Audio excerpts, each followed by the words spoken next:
वक्रतुंड महाकाय सूर्यकोटी समप्रभ निर्विघ्नं कुरु मे देव सर्वकार्येषु सर्वदा.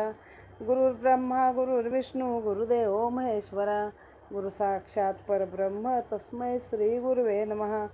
ब्रह्मानंदं परमसुखदं केवलं ज्ञानमूर्तिं द्वन्द्वातीतं गगनसदृशं तत्त्वमस्यादिलक्ष्यम् एकं नित्यं विमलमचलं सर्वभी साक्षिभूतं भावातीतं त्रिगुणरहितं सद्गुरु त्वं नमामि. गुरु वाचुनी मोक्ष कोणा मिळाला म्हणणे गुरु पाहिजे साधकाला. गुरुचे घराणे असावे समर्थ म्हणा नित्य जय जय रघुवीर समर्थ. आता आपण पाहत आहोत श्री साई सच्चरित अध्याय 21. श्री गणेशाय नमः. श्री सरस्वते नमः. श्री गुरुभ्यो नमः. श्री कुलदैवताय नमः. श्री सीतारामचंद्राभ्यां नमः. श्री सद्गुरु साईनाथाय नमः. गताध्यायांती कथानुसंधान ठाकुरादिका महापुरुष दर्शन कैसे झाले ते करावे श्रवण मन एकाग्र करोनी. काय तया वक्त्याच्या बोले श्रवणी जे पडता श्रोता न डोले. अंगिता रोमांचहीन हाले व्यर्थ ते गेले बोल. दया श्रवणीन श्रोते रिजले बाष्पगद गद कंठन दाटले. नैनी प्रेमानंद श्रुन वाहिले व्यर्थ गेले ते कथन. वाणी बाबांची मनोहारिणी उपदेशाची अलौकिक सरणी. दयांच्या प्रतिपदी अभिनव करणी मस्तक चरणी तयांचे. न येता दैव उदयासी गाठी न पडे साधू संतासी. तो जवळ असता उशापाशी पापराशी सदिसेना. या प्रमेयाच्या सिद्धतेसी नलगे जावे देशी विदेशी. मीच माझी या अनुभवासी श्रोतियासी कथितो की. पीर मौलाना नामे प्रसिद्ध होते वांद्रे शहरी सिद्ध. हिंदू पारशी परधर्मी प्रबुद्ध घेती शुद्ध दर्शन ते. मी ते शहराचा न्यायाधीश मुजावर तयाचा नाम इनूस. पाठ पुरविली रात्रंदिवस यावया दर्शन तयाने. हजारो लोक तेथे यावे किमर्थ आपण तेथे जावे. भिडे भिडेच्या भरी पडावे आचवावे निज लौकिका. ऐसे काही मनी भावावे दर्शनास कधी न जावे. आपणचे आपल्या छायेस भ्यावे दुर्दैव यावे आडवे. ऐसी वर्षे अनेक गेली तेथून पुढे बदली झाली. पुढे जेव्हा ती वेळ आली शिर्डी जोडली अखंड. तात्पर्य हा संत समागम अभाग्यासना तेथे रिगम. होता ईश्वरी कृपा सुगम अन्यथा दुर्गम हा योग. ये विषयीची गोड कथा श्रोता परिसी जे आता. या संतांच्या अनादि संस्था गुह्य व्यवस्था कैशा त्या. यथाकाल वर्तमान दया जे जे आवडे स्थान. अवतार घेती कार्यकारण परिते अभिन्न परस्पर. देशकाल वस्तू भिन्न परी एकाची जी उण खुण. तुझा संत जाणे संपूर्ण अंतरी एकपण सकळी का. जैसी सार्वभौम राजाची ठाणी वसविली असती ठिकठिकाणी. तेथे तेथे अधिकारी नेमुनी अबाधानी संपादती. तैसाचा हा खानंद सम्राट जागोजागी होऊनी प्रगट. तैसाचा हा स्वानंद सम्राट जागोजागी होऊनी प्रगट. चालवी हा निज राज्य शकट सूत्रे अप्रगट हलवी. एकदा एक आंग्ल विद्या विभूषित बिये या उपपदाने उपयुक्त. जे हळूहळू मार्गक्रमत झाले नामांकित अधिकारी. मिळाली पुढे ही मामलत वाढता वाढता झाले प्रांत. तयासी साईबाबाचा सांगात सुदैव प्राप्त झाला. दिसाया ही मामलात बरी डोंगरी जैसी दुर्ण साजरी. निकट जाता वेडली काजरी माने परी ती मोठीच. गेले ते पूर्वील गोड दिवस जै होती या अधिकाराची हौस. प्रजाई माने अधिकारी यास परस्परास आनंद. पुसू नये आताचे हाल सुखाची नोकरी तो गेला काळ. आता जबाबदारीचा सुकाळ ओला दुष्काळ पैशांचा. पूर्वी मामलतीचा मान तैसेच पूर्वील प्रांता समान. वैभव आता ये दिसून नोकरी कसवून करताही. असो ते अधिकार संपादन आलोलिक पैका वेचल्या वाचून. न करिता सतत अभ्यास क्षीण इतर कोण करू शके. आदी होऊ लागे बिये मग तो नगदी कारकून होय. महिना पगार 30 रुपये, मार्ग ऐसी येती गती. यथा काळ घाटावर जावे, जमीन पाणी काम शिकावे, मोजणी दारामध्ये राहावे, पास व्हावे परीक्षे. पुढे जेव्हा एखादी आसामी, स्वये जाईल वैकुंठधामी.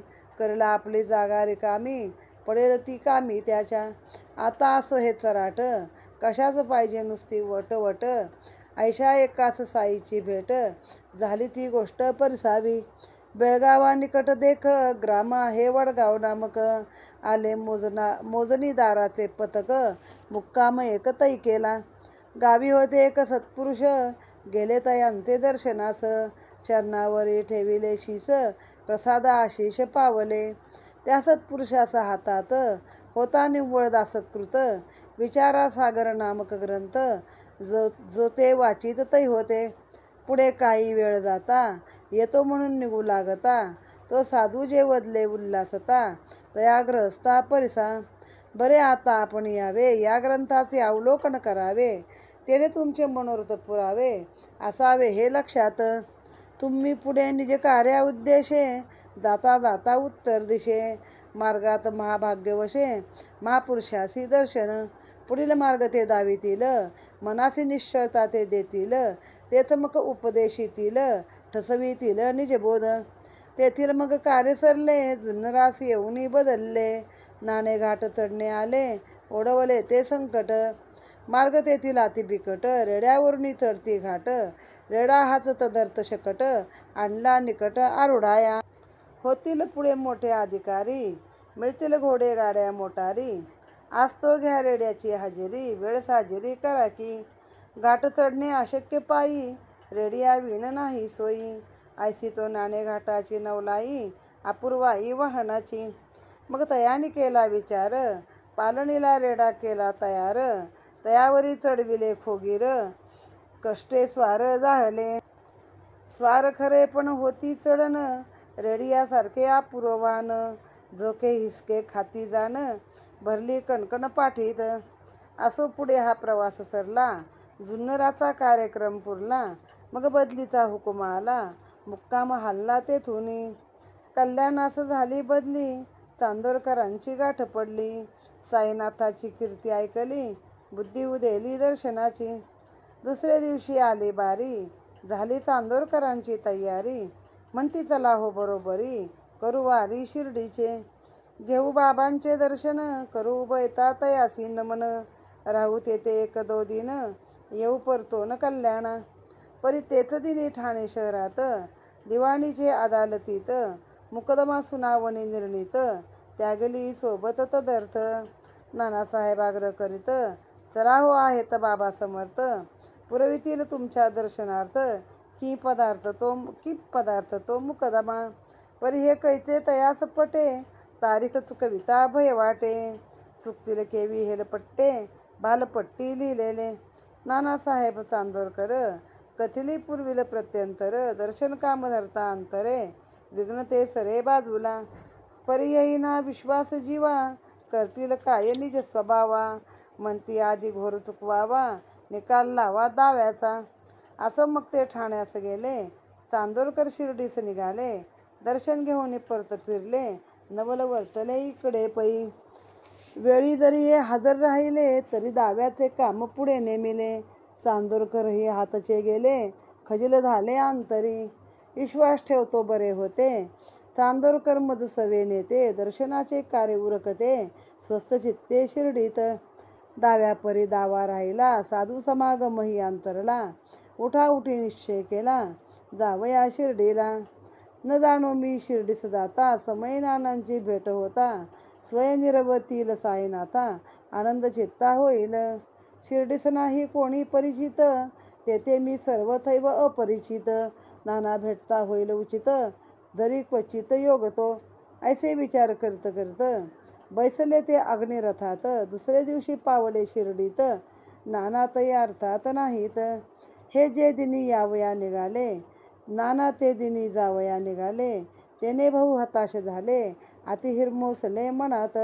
असो मग तयास तेथे भेटले, तयांचे दुसरे स्नेही भले. तयांनी साईंचे दर्शन करविले, हेतू पुरविले मनाचे. दर्शने पायी जडले चित्त, घातला साष्टांग दंडवत, शरीर झाले पुलंकित, नयनी स्त्रवत प्रेम अश्रू, मग होता ते क्षणिक स्थित, बाबा तयासी वदत काय वदत, त्रिकालज्ञ मुख करोनी सस्मित, सावचित्त ते परिसा, कानडी आप्पाचे ते सांगणे, जैसे रेडिया संगे घाट चढणे, ऐसेन येथील सोपे चालणे, अंग जिजविणे अनिवार्य, करणी पडता खुणेची अक्षरे, अंतरंगाधिकची गैवरे, पुढील सत्पुरुष वचन खरे, प्रत्यंतरे ठरले की, मग जोडून या उभय हस्ता, साई पदी ठेवला माथा, म्हणती कृपा करा साईनाथा, माझा नाथा पदरी घ्या. आपणची माझे महापुरुष, निश्चळ दास ग्रंथोपदेश, आज मज कळला अशेष, निर्विशेष सुखबोध, कुठे वडगाव कुठे शिर्डी, काही सत्पुरुष महापुरुष जोडी, किती ती स्वल्पाक्षर भाषा उघडी, उपदेश निर्वडी कैसी हे, एक म्हणती ग्रंथ वाचा, पुढे संगम महापुरुषाचा, मग ते पुढील कर्तव्याचा उपदेश साचा करतील, दैवयोगे तेही भेटले, तेच हे कुणानी पटविले, परते एकाचे वाचले, दुजे आचरले पाहिजे, तयासी म्हणती साईनाथ, आप्पांनी सांगितले ते यथार्थ, पर जेव्हा येईल ते कृतीत, पूर्ण मनोरथ होतील तै, निश्चल दास विजय सागर, वडगावी भक्तार्थ झाला उच्चार, काळे ग्रंथ परायणानंतर, शिर्डीत आचार कथियेला, ग्रंथ करावा आधी श्रवण, त्याचेच मग करावे मनन, होता पारायणावर्तन, निधिध्यासन होतसे, वाचले ते नाही संपले, पाहिजे ते कृतीत उतरले, या उपड्या घडावर तोय ओतले, तैसे झाले ते सकळ, व्यर्थ व्यर्थ ग्रंथ वाचन, हाती नाहीये जो अनुभव ज्ञान, ब्रह्मसंपन्न गुरु कृपे विण, पुस्तकी ज्ञान निष्फळ, म्हणजे नुसता ग्रंथ वाचायचा नाही तर तो कृतीत आणला पाहिजे, आचरणात आणला पाहिजे, नाहीतर आपलं पालत्या गाड्यावर पडलेलं पाणी आहे. आणि हे कोण देणार तुम्हाला, तर गुरुच्या कृपेविना हे ब्रह्मसंपन्न ब्रह्मज्ञान कोण देणार. या अर्थीची अल्पकथा, दाविल भक्तीची यथार्थता, पुरुषार्थाची अत्यावश्यकता, श्रोता निस्वार्थता परिसिजे. नेहमीप्रमाणे अध्यायाच्या सुरुवातीला गणपती, सरस्वती, श्री गुरु, कुलदैवत, सीतारामचंद्र आणि स्वतः साईनाथांचं नमन करून पुढील अध्याय सुरू केलेला आहे. तर मागच्या अध्यायात थोडा संदर्भ देतात ते आधी की ठाकूर कोण आहेत, त्यांना कसं महापुरुषाचं दर्शन झालं ते आता आपण ऐकूया. आता उदाहरणं कशी देतात की जे श्रोते आहेत ते वक्त्याच्या शब्दांनी जर डोलत नाहीत, त्यांच्या अंगावर रोमांच उठत नाही, तर ते कथा व्यर्थ आहे. की गळा भरून येत नाही, डोळ्यातून प्रेमाचे अश्रू वाहत नाहीत, ती कथा ऐकता ऐकता मनाला उल्हास आनंद होत नाही, तर ते कथाकरण आहे ते अनिवार्य आहे, म्हणजे त्याचा काही अर्थ नाही आहे. तशी बाबांची वाणी आहे. प्रत्येकाला कसा उपदेश त्यांनी दरवेळी केला आहे ते त्यांनी सांगितलेलं आहे. की असंच एक प्रमेय आहे की जर त्यांचं ऐकलं, जर तुमचं नशीब असेल तरच तुमच्या साधुसंतांची गाठ पडते. जर तुमच्या पूर्वगाठीला पुण्य असेल तरच, नाही तर उशाला पापाच्या राशी भरलेल्या असतात, त्यांना काही जवळ असून देखील साधू दिसत नाही. आता असाच एक हे होते, मौलाना नावाचे एक अवलिया होते बांद्र्यामध्ये. पीर मौलाना नामे प्रसिद्ध, हिंदू पारशी सगळ्या धर्माची लोक जाऊन त्यांचं दर्शन घेत आहे. तर त्याच नगरीचा एक न्यायाधीश होता, मुजावर नाव त्याचं, युनुस मुजावर. त्याला रात्रंदिवस लोक म्हणत होते की ह्यांच्या दर्शनाला अवलियाच्या जाऊया, पण ते म्हणायचे हजारो लोक जातात म्हणून मी का जावं, कोण मला भिडेने घेऊन जातं म्हणून मी का जावं, मी न्यायाधीश आहे हो, माझा नाव लौकिक, मी कशाला कमी करावा, असा विचार करून ते कधी तिथं दर्शनाला गेलेच नाहीत. नंतर मग खूप वर्ष लोटली, त्यांची बदली झाली आणि पुन्हा जेव्हा वेळ आली तेव्हा त्यांनी शिर्डी जोडलेली होती अखंड, असं सांगितलेलं आहे. तात्पर्य काय आहे, संत समागम हा शेवटी अभाग्यास मिळत नाही. जर तुमच्या नशिबाला असेल, तुमचं पूर्व सुकृत काही असेल तरच तो संताचा समागम तुम्हाला घडतो. जेथे जेथे ईश्वराला इच्छा झाली, जिथं जागा बघितली, लोक बघितले, तिथे तिथे ईश्वराने अवतार घेतला, संतांच्या रूपाने घेतला. असे पृथ्वीवरती अनेक संत आहेत. मग त्यांचे शरीर वेगळे आहेत, ते राहतात लांब लांब ठिकाणी, पण त्यांची आंतरिक खूण म्हणजे टेलिपॅथी जी म्हणतात ती एकमेकाशी अशी व्यवस्थित चांगली असते. की जसा एखादा सार्वभौम सम्राट आहे, मग त्याने ठायी ठायी काय नेमलेले आहेत, तर सेनानायक नेमलेले असतात, त्या त्या विभागाचे अधिकारी कारभार पाहायला नेमलेले असतात. पण मूळ हे कोण असतो, तर तो राजा असतो. तर कसं तिथं एकमेकाचं म्हणजे आतून कनेक्ट आहेत हे लोक, हे आपण आता पाहूया. तर एक आंग्ल विद्या विभूषित BA पदवी होती त्यांची, आणि ते असे शिर्डीला एकदा आले. आता हे BA होणं पण काही सोपं नाही हो, म्हणजे मामलत वाढली, पुढं वाढता वाढता ते आधी कारकून होते, मग प्रांत झाले, मग तयात साईबाबांची संगती भेटली सुदैवाने, तर मग कसं त्याचं सोनं झालं. दिसायला ही मामलत बरी आहे हो, मामलेदार झाला मामलत म्हणजे. डोंगर जसा लांबनं जवळ हे वाटतो, चांगला वाटतो, पण जवळ गेला तर काटे कुटे असतात. वेडली सारी काजरी, काजरी नावाची एक काटेरी वनस्पती आहे. तर डोंगर कसा त्याने वेढलेला असतो, तशी ही मामलताची जबाबदारी मोठीच असते. आता पूर्वीचे गोड दिवस गेले म्हणतात ते, की जी अधिकाराची हौस आहे प्रत्येकाला, तेव्हा प्रजा पण मान द्यायची, तेव्हा पण सगळं चांगलं असायचं, परस्पर असा आनंद असायचा. आता ते म्हणे नोकरीचे हाल विचारू नका, सुखाची नोकरी गेली तर तो काळ गेला. आता हे प्रत्येकजण म्हणतो, बरं पुढच्या पिढी, आता ही पोथी तर किती जुनी आहे, पण आमच्या काळात पण आम्ही म्हणतो किंवा जेव्हा जुनी लोक भेटतात, नाही नाही तेव्हाचे दिवस खूप चांगले होते, आता काही अर्थ नाही नोकरीमध्ये, आता कोण कुणाला विचारत नाही. तर हे मागून पुढे हा किस्सा चालूच आहे. तर पूर्वी मामलेतीचा मान म्हणजे कसा प्रांतासारखा होता, एखाद्या वैभव होते. पण आता मात्र नोकरी किती कसून केली आणि 1 रुपया पण जरी घेतला नाही कशाचा, तरी पण नुसता अभ्यास करून त्याचं सारखं सतत, म्हणजे अभ्यास म्हणजे इकडे दौरा तिकडे दौरा, ह्याचा प्रॉब्लेम सॉल्व कर, त्याच्याकडे जा, असं जे आहे ते करायला लागायचं. त्यासाठी काय आधी BA व्हायला लागणार, मग नगदी कारकून म्हणून लागणार, महिना 30 रुपये पगार. मग असं करत करत याचा अवकाश घाटावर जावे, जमीन पाणी काम शिकावं, मोजणीदारामध्ये राहावं, मोजणीचं काम शिकावं, परीक्षा द्यावी, मग पुढं कधीतरी एखादा मोठा आसामी चिकटलेला त्या खात्यातला जेव्हा वैकुंठाला जाईल तेव्हा ती जागा तुम्हाला मिळणार. आता जाऊ दे म्हणे, आपल्या अध्यायात आपल्याला हे चराट कशाला पाहिजे. आपण आता साईंची गोष्ट कशी घडली ते बघूया. तर बेळगावाच्या जवळ एक गाव आहे वडगाव नावाचं. तर तिथून एक मोजणीदारांचं पथक आलं, म्हणजे एक त्यांचा ग्रुप आला. पथक म्हणजे कसं, ग्रुप त्याचा अर्थ.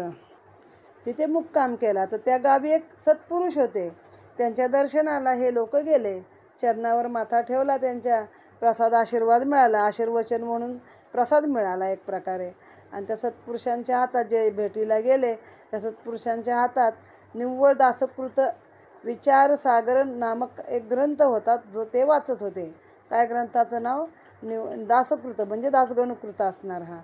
पुढं काय वेळ जाता येतो म्हणून निघायला लागले, तेव्हा ते साधू काय म्हणले, बरं आता आपण या आणि ह्या ग्रंथाचं अवलोकन करा, जो हातात ग्रंथ आहे तुमच्या त्याचं वाचन करा, किंवा ह्यांच्या हातात ग्रंथ आहे तो तुम्ही वाचन करा, तुमचे सगळे मनोरथ पुरतील म्हणे. आणि मग तुम्ही तुमच्या निज कार्यासाठी पुढे जाईल वरती, तेव्हा तुम्हाला उत्तरेच्या बाजूला एक महापुरुषाचं दर्शन होईल आणि तो तुम्हाला पुढचे भाग दाखवून देईल, असं सांगितलं. मग असं झालं, त्या वडगावातलं काम संपलं आणि मग त्यानं जुन्नरास निघाले. जुन्नरास बदली झाली जुन्नरला. मग तो नाणेघाट मागच्या यात आला आहे, तो घाट आपल्याला, की कोकणातून घाटावर चढण्यासाठी तो घाट आहे. तर तो घाट खूप कठीण होता, तेव्हा पायी पायी जाणं पण शक्य नव्हतं, मग लोक रेड्यावरून जायची. मग ह्यांना मनात हे झालं थोडं आधी, की पुढं मी अधिकारी होईन, मला घोडागाडी मिळतील, मोटारी मिळतील, पण आता मात्र मला रेड्यावरून जायला लागत आहे. बरं, मग शेवटी पायी जाणं शक्यच नाही म्हणून मनाची तयारी केली आणि तो पाळलेला रेडा होता, तो रेडा तयार खोगीर टाकलं, त्याच्यावरती बसले. पण स्वार झाले, पण नुसते हिसके सगळ्या रस्त्याने, पाठीला कणकण भरली, आजारी पडले, उसण भरली अक्षरशः. आणि असं करत करत एकदाचा प्रचार संपला बाबा, तो प्रवास संपला आणि जुन्नराला ते गेले. जुन्नराला काय जे त्यांचं कार्य होतं ठरलेलं ते पूर्ण केले. तर पुढे जाण्याचा बदलीचा हुकूम म्हणजे या गावातून त्या गावी त्यांचं जे काय मोजणी खात्यात जर असतील तर गावोगावी जाऊनच ते कामं करायची असतात. पुढच्या गावाला जायचा हुकूम आला, तिथनं मुक्काम हल्ला. मग आले कल्याणला. मग तिथे त्यांनी मागच्या अध्यायात का सांगितलं आहे बघा, की मुंबईच्या लोकांना ना वेड लावलं ते नाना चांदोरकरांनी लावलं, नानासाहेबांनी बाबांचं वेड. मुंबईची खूप लोक ते आपल्यासोबत घेऊन गेले आहेत. मग चांदोरकरांची गाठ पडली. मग ते म्हणले चला साईनाथाच्या दर्शनाला आपण जाऊया. आता ह्यांना जायचं होतं खरं, पण यांचं इकडे कोर्टात ठाण्याला दिवाणीमध्ये दावा होता कोर्टामध्ये. मग ते आधी महत्त्वाचं ना, सरकारी कामगिरी बाबा. तर काय करायचं, भीती वाटली, नको म्हणे मी नंतर येतो. नाना सांगायला लागले तुम्ही दर्शनाची इच्छा धरा हो, बाबा आहेत समर्थ पाहायला, बाबा करतील. आतापर्यंत ज्या घडलेल्या घटना होत्या ते पण सांगितलं की कोणाचं कसं काय रेल्वे चुकली, कोणाची उशिरा आली, कोणाचं काय तारीख पुढे स्थगित झाली, तसं होईल. पण त्यांना काय ते विश्वास बसला नाही. मग म्हणले नको नको, मी माझा दावा करून मगच मी येईन. आणि मग नानासाहेब आपले दर्शनाला गेले आणि इकडे ठाण्याला हे दाव्यासाठी गेले. पण गंमत बघा, हे जरी दाव्याला हजर राहिले तरी ह्यांचा दाव्याचं काम शेवटी पुढं गेलं. त्या दिवशी काय ते घेतलंच नाही. मग आता त्यांना वाईट वाटायला लागलं, माझ्या हातून चांदोरकर पण गेले आणि माझा दावा पण गेला, कोर्टाचं काम पण राहिलं. काय करायचं, साधूचा समागम पण झाला नाही. मग त्यांनी ठरवलं नाही, आता मी स्वतः शिर्डीला जाऊन बाबांचं दर्शन घेणारच. नाना भेटले तर बरं आहे ना, कारण मला शिर्डीत कोणी ओळखत नाही, पण नाना बाबांचं दर्शन करवितील असा विचार करून ते शिर्डीस पोचले. पण हे ज्या दिवशी शिर्डीस यायला निघाले त्याच दिवशी नाना परत मुंबईला जायला निघाले. त्यामुळे दोघांचे काय गाठीभेटी तिथे झाली नाही, पण कोणा एका नानांच्या स्नेहाने बाबांचं दर्शन घडवलं. मग ह्यांनी बाबांना साष्टांग दंडवत घातला, जरा बसले, नयनात म्हणजे प्रेमाश्रू आले बाबांचं दर्शन करून, अंगाला एक स्फुरण आलं, एक शहारे आले, जरा वेळानं स्थिर झाले. मग बाबा काय त्यांना म्हणतात, आता ते वडगाव या गावी ते कानडी होते ना, तिथले संत होते ते, त्यांनी जे काय सांगितलं होतं तिथं बाबांनी इकडे उच्चार करून सांगितलं. कानडी आप्पाचे ते सांगणे, जैसे रेडिया संगे घाट चढणे, ऐसेने येथील सोपे चालणे, अंगज जविणे अनिवार्य, करणी पडता खुणेची अक्षरे, अंतरंगाधिकची गैवरे, पूर्वील सत्पुरुष वचन खरे, प्रत्यंतरे ठरले की, मग जोडून या उभय हस्ता, साईपदी ठेवला माता, म्हणती कृपा करा साईनाथा, मजा नाथा पदरी घ्या. मंडळी, आता ही पोथी वाचताना मला पण एक काही अनुभव आला, तर सांगितल्याशिवाय पुढे जावंसं वाटत नाही. तर आता मला काय माहीत नव्हतं की आजच्या या अध्यायामध्ये रेड्याचा उल्लेख आहे. पण काल रात्री स्वप्न बघितलं आणि स्वप्नात एका बैलगाडीतून चालले आम्ही दोघं, मी आणि माझा पती.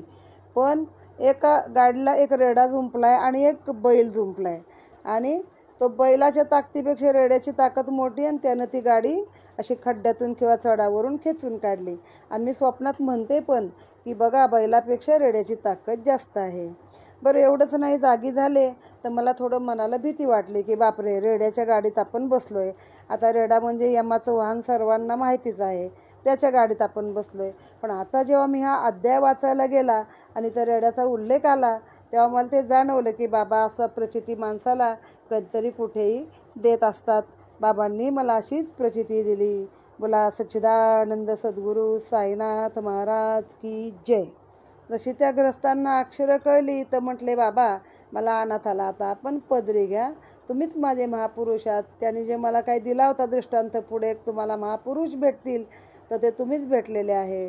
कुठं वडगाव, कुठं शिर्डी, काही सत्पुरुष महापुरुष जोडी, किती स्वल्पाक्षर भाषा उघडी, उपदेश निर्वडी कैसे, म्हणजे अगदी कमी शब्दात एकमेकाचे संदेश बरोबर सांगतात आणि एकमेकाचे संदेश बरोबर ती उलगडतात. पण एक म्हणती ग्रंथ वाचा, पुढे संगम महापुरुषाचा, मग ते पुढील कर्तव्याचा उपदेश साचा करतील. ते मला म्हणाले होते, हा हातात दिला ग्रंथ वाचा, पुढे एक महापुरुष तुम्हाला भेटतील आणि तुम्हाला उपदेश करतील.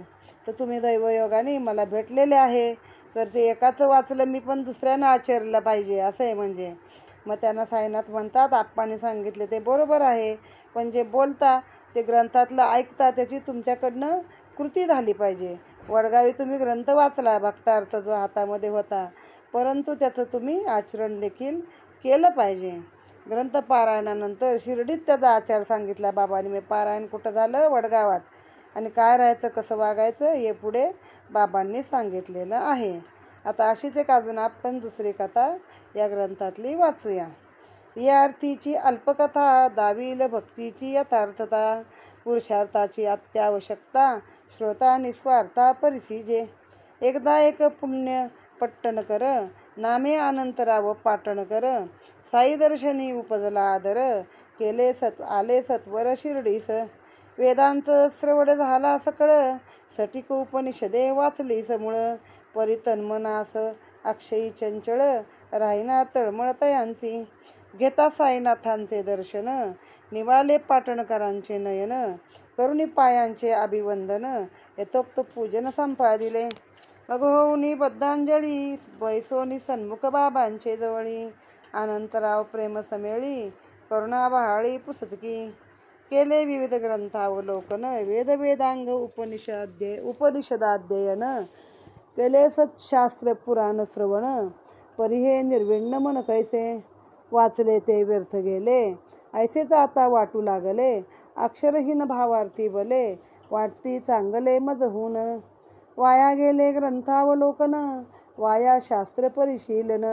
व्यर्थ हे सकळ पुस्तकी ज्ञान, अस्वस्थ मन हे जोवरी. काय ती फोल शास्त्र व्युत्पत्ती, किमर्थ वाक्यानुवृत्ती. जेनेन लादे चित्तास शांती, ब्रह्मसंवित्ती काशांची. कर्णोपकरणी पसरली वार्ता, साई दर्शने निवारे चिंता. विनोद गोष्टी वार्ता करिता, सहज सत्पथा लावती ते. म्हणून महाराज तपोराशी, पातलो आपुल्या पायापाशी. येईल स्थैर्य माझी या मनासी, आशीर्वचनी ऐसा द्या. तो महाराज झाले कथिते, एक विनोदपर आख्यायिके ते. जैसे अनंतराव समाधानाते, पावले साफल्य ते ज्ञानाच्या. ती अल्पाक्षरे परमसार, कथितो आता व्हा श्रवण तत्पर. विनोद परितो बोधपर, कोणा अनादर करील. बाबा देत प्रत्युत्तर, एकदा आला एक सौदागर. एक घोडे समोर, घाली लेंडार नवाचे. सौदागर निज कार्य तत्पर, लेंडिया पडता पसरला पदर. बांधून घेता त्या घट्ट समग्र, चित्त एकाग्र लादला. हे काय वदले साई समर्थ, काय असावा मतितार्थ. लेंडिया संग्रही सौदागर किमर्थ, काही अर्थ कळेना. ऐसा विचार करीत करीत, अनंतराव माघारा येत. कथिले संभाषण इत्यंभूत, केळकरा प्रततयाने. म्हणती सौदागर तो कोण, लेंडियाचे काय प्रयोजन. नवाचेच काय कारण, सांगा उलगडून हे मजला. दादा हे काय आहे कोडे, मी अल्पबुद्धी मज नुलंगडे. होईल बाबाचे हृदय उघडे, ऐसे रोकडे मज कथा.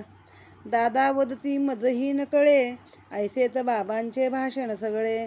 परितयाच्याच स्फूर्तीच्या बळे, कथितो आकळे जे मज.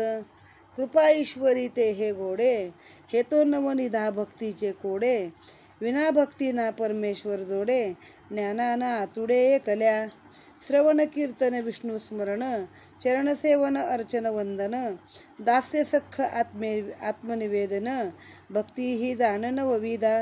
पूर्ण भाव ठेवून अंतरी, यातून एकही घडली जरी. भावाचा भुकेला श्रीहरी, प्रगटेल घरी भक्तांच्या. जप तप व्रत योग साधन, वेदोपनिषद परिशीलन. उदंड अध्यात्म ज्ञान निरूपण, भक्तिविहीन ते फोल. नको वेदशास्त्र व्युत्पत्ती, नको ज्ञानी हे दिगंत कीर्ती. नको शुष्क भजन प्रीती, प्रेमळ भक्ती पाहिजे. स्वय आपणा सौदागर, समजा सौद्याच्या या भावार्थ. स्वय आपणा सौदागर समजा, सौद्याच्या या भावार्थ उमजा. फडकता श्रवणादी भक्तीची ध्वजा, ज्ञानराजा उल्हासे. घोड्याने घातल्या लेंड्या नऊ, सौदागर आतुरते धावला घेऊ. तैसाच नवनिधा भक्तिभाऊ, धरता विसाऊ मनाते. तेनेच मनास येईल स्थैर्य, सर्वाठाई सद्भाव गांभीर्य. त्याविण चांचल्य हे अनिवार्य, कथिती गुरुवर्य सप्रेम. दुसरे दिवशी अनंतराम राय, वंदू झाले साईंचे पाय. पदरी बांधल्यास लेंड्या काय, पृच्छाही होय तयास. अनंतराव तेव्हा प्रार्थिती, कृपा असावी दीनावरती. सहज मग त्या बांधिल्या जाती, काय ती महती तयांची. तो बाबा आशीर्वाद देती, कल्याण होईल आश्वासिती. अनंतराव आनंदले चित्ती, सुखसंवित्ती लाधले. अशीच अजून एक कथा सांगितलेली आहे की ज्याच्यामध्ये अजून एक सद्ग्रस्त होते. अनंतराव पाटणकर नावाचे, की त्यांनी सगळं वेद अध्ययन म्हणजे सर्व काही त्यांना पाठांतर होतं, देवदेव करत होते, वेदांत ऐकला होता, उपनिषदे वाचली होती, पण मनाला कुठं काही शांती लाभत नव्हती.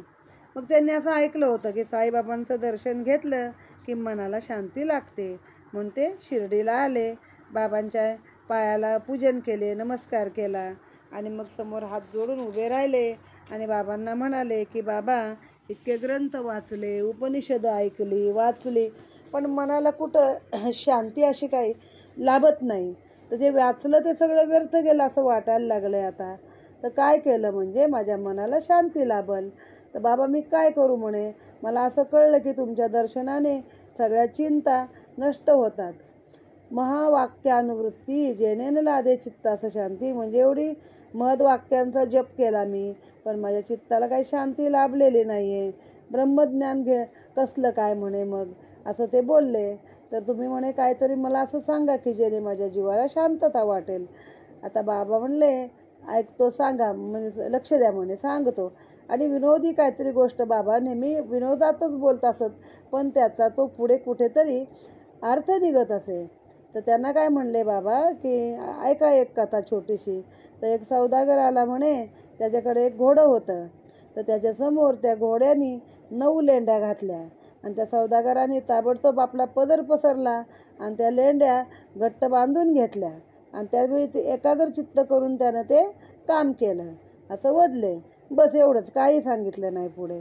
आता ते ग्रस्त विचार करत करत माघारी आले. आता ज्यांनी सांगितलं होतं की बाबांच्या दर्शनाने तुमच्या मनाला शांती लाभेल, त्या केळकरांकडे गेले आणि त्यांना म्हणले बाबांनी असं असं सांगितलं, आता मी काय समजू यातनं. हे सौदागर कोण, त्या लेंड्या कशासाठी, त्या 9च लेंड्या का टाकल्या, आता काय हे कोडं. मग ते केळकर म्हणाले खरं मला पण ह्या कोड्याचं उत्तर काही कळलेलं नाही आहे, कारण बाबा नेहमी अशाच गोष्टी बोलतात कोड्यामध्ये किंवा विनोदाने, आणि परंतु त्याचा उलगडा कुठेतरी होत असतो. तर आता बाबांच्याच कृपेने मला जे काय ज्ञान वाटतंय, मला जे मनाला वाटतंय ते मी तुम्हाला सांगतो. आता या नवलेंड्या म्हणजे काय, ईश्वराची कृपा हे घोडा आहे आणि त्याच्या 9 लेंड्या म्हणजे काय तर नवनिधा भक्ती. नवविधा भक्तीचे 9 प्रकार आहेत. त्याची सुरुवात आपली कशी होते, श्रवण कीर्तन स्मरण, म्हणजे ऐका पहिलं, कीर्तनात ऐका पहिलं, देवाचं स्मरण करा, ऐका, श्रवण करा, कीर्तन ऐका. विष्णू स्मरण लिहिलं इथं पण कोणतं आहे, मनन चिंतन, म्हणजे स्मरणाच्या जागी तिथं मनन करा त्या ऐकलेल्या गोष्टीचं. चरण सेवन म्हणजे सेवा करा, अर्चना करा, वंदन करा. दास्यभक्ती, सख्यभक्ती, आणि दास्यभक्ती कुणाची, मारुती रायाची. एवढे मोठे बल भीम पराक्रमी, पण रामापुढे सतत दास उभे असत. आणि सख्यभक्ती कुणी केली, अर्जुनाने केली. अर्जुन हा मित्र बनून राहिला, पण त्याची ते भक्त होती. आणि शेवट आत्मनिवेदन ही भक्ती आहे, ही बळीनं केलेली आहे, की ज्यात स्वतःचे प्राण दिले आहेत, की बाबा माझ्या डोक्यावर तुझा पाय ठेव आणि मला तू म्हणजे हे केलंच, नष्ट केलं तरी चालेल, तिसरं पाऊल कुठे ठेवू, माझ्या डोक्यावर ठेव. मग अर्थात त्याने बळीला पाताळाचं सगळं राज्यही दिलं, असं कथानकथा आहे आपल्या पुराणात. ती आत्मनिवेदन भक्ती. तर या नवनिधा भक्ती आहेत. तर तुम्ही भक्ती ठेवा. देव कशाचा भुकेला आहे, भावाचा भुकेला आहे. जर भाव नुसतंच आपलं कोरडं ह्यानं तुम्ही कथन काय म्हणतात ते ग्रंथ वाचन केली तर त्याला काही अर्थ राहत नाही. तर देव खरा भावाचा भुकेला आहे. तर तुम्ही आता पण वाचलंच सगळं, पण असं अंतःकरणापासून मनापासून भक्ती करायला पाहिजे. मग अध्यायाच्या सुरुवातीला ह्या ग्रस्तांना पण तेच वाटत होतं की मी एवढे ग्रंथ वाचन करतोय, त्यापेक्षा असं वाटतं की कधी कधी अनाडी लोकांची जी भक्ती असते ती बरी म्हणे. त्यांना वाचन विचन काय नाही, पण देवाठाई त्यांचा भाव असतो.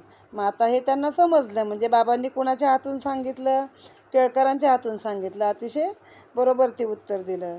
त्यामुळे तुम्ही स्वतःला सौदागर समजा आणि त्या लेंड्या, नवनिधा भक्तीच्या लेंड्या पदरामध्ये बांधून घ्या. मग गेले दुसऱ्या दिवशी बाबांच्या दर्शनाला.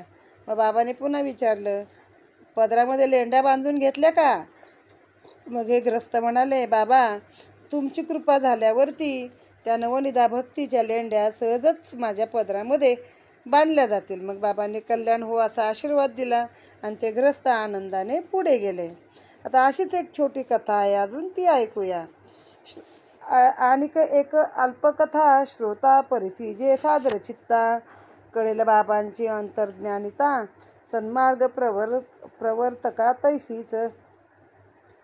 एकदा एक वकील आले, येताक्षणीच मशिदीत गेले.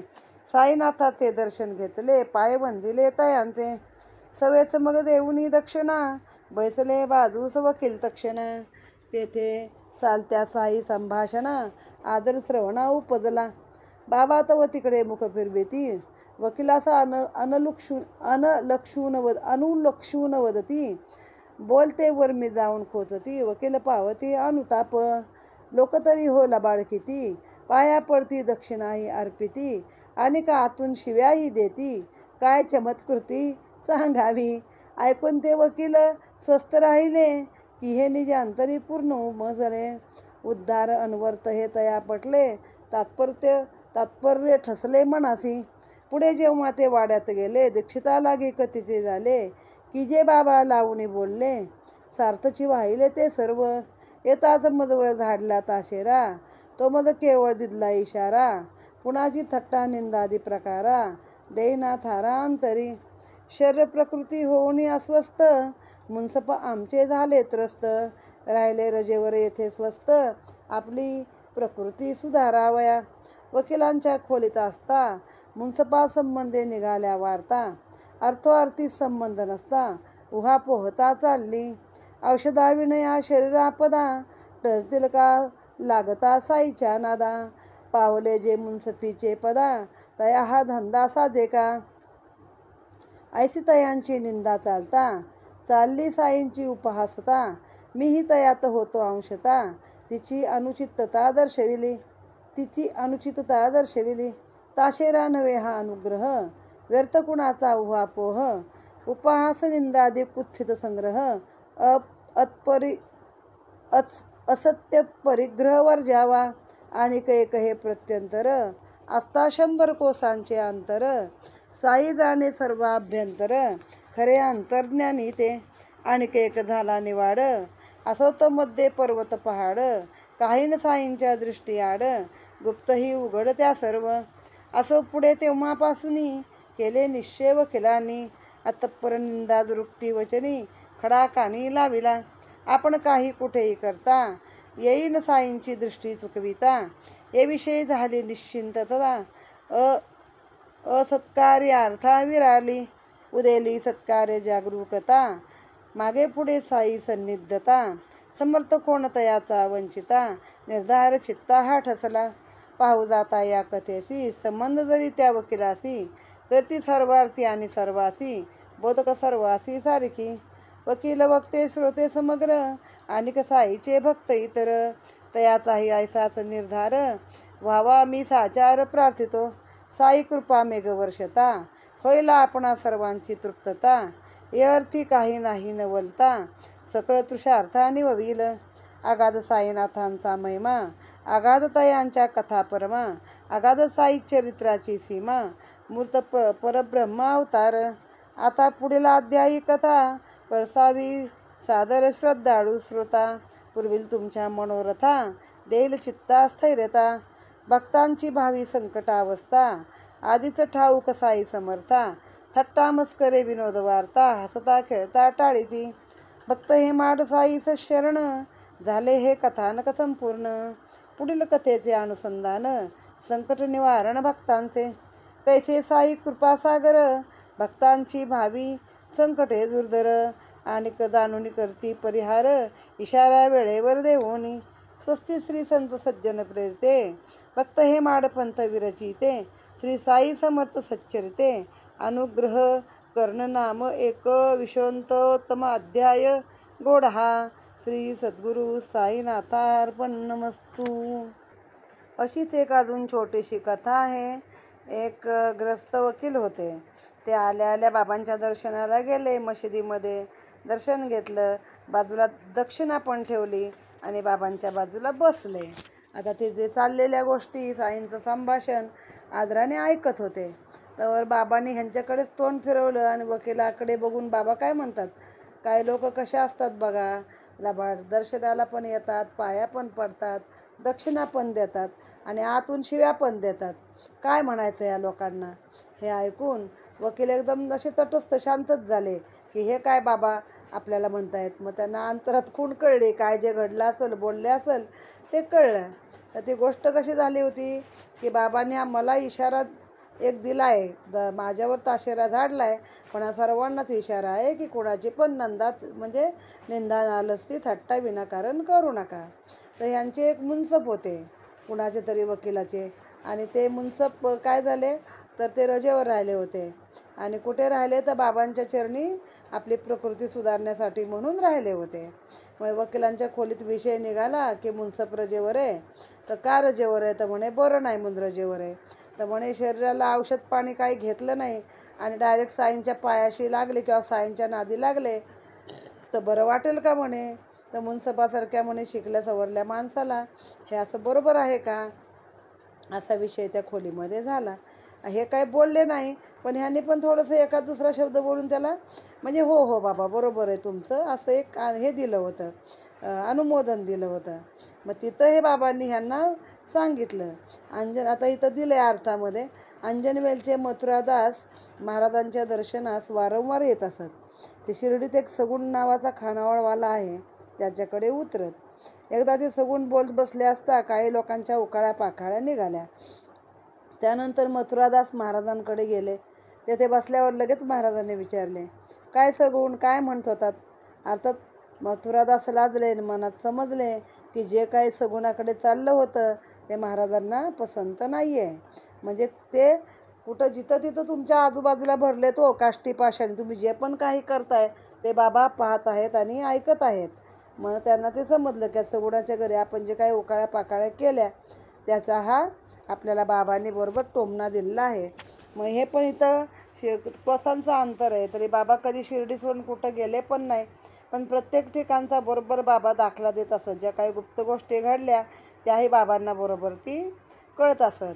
मग या अध्यायामध्ये बाबांनी चेष्टा विनोद करता करता हाच एक मंत्र दिला आहे की उगाच कुणाची निंदा नालस्ती करू नका विनाकारण, स्वतःवरती त्याचं तुम्हाला पण संकट भोगायला लागतं. आता पुढच्या अध्यायामध्ये बाबा कसे भक्तांवर कृपासागर होतात आणि त्यांची येणारी भावी संकट बाबांना आधीच कशी कळतात आणि त्या व्यक्तीला कशी जाणवून देतात हे पुढच्या अध्यायामध्ये आहे. इथे हा अध्याय 21वा समाप्त. सच्चिदानंद सद्गुरू साईनाथ महाराज की जय.